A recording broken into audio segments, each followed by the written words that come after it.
What do you guys think? You guys both own Zoom? I bought it a few weeks ago. Oh, there you go. I do not. Zoom is one of the stocks I have an unpopular opinion about. Well, there you go. But remember, and let me defend myself for a second. As the real estate guy, a big part of my investing thesis is that people are going to want to go to physical places, in particular offices, in the post-pandemic world. I know you mentioned the Zoom survey where 4% of employees don't want to work full-time in the office. My gut reaction is, of course, Zoom employees are going to say that. But Slack did a similar survey of what they call knowledge workers. You know, the people who are using Zoom right now, like us. So of knowledge workers, and only about 15% of them want to go back to the office full-time. So to your point, it's not that, you know, the need for virtual meetings is going to completely fall off. The majority of workers, the vast majority, wanted some sort of hybrid work model.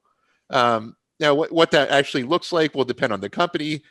And another kind of just, you know, playing the other side of it, just because employees want something doesn't mean employers are going to do it.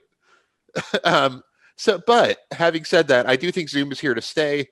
If you can think back before the pandemic to how many people had no clue how to use things like Zoom. So, I mean, just the fact that everyone knows how to use it now is going to give it some staying power in the post-pandemic world.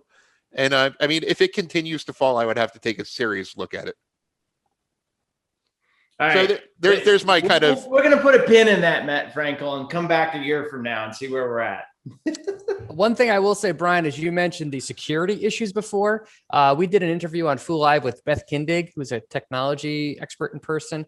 And I can't remember exactly her rationale, but it was along the lines of Zoom was built for the enterprise. It was never intended to be consumer to consumer. Because of that, you know, when you're an employee of a company, that employer wants to own the conversations that you're having. They want to own your ideas. So because of that, Zoom didn't go full crazy with security, because it knew that companies wanted to be able to capture what their employees were saying in case an idea came up or something like that. So it was never intended to be used. It wasn't designed to be the way that it's used now, which is why they had lax security measures. But then they, as you said, fixed that. So that kind of made sense to me.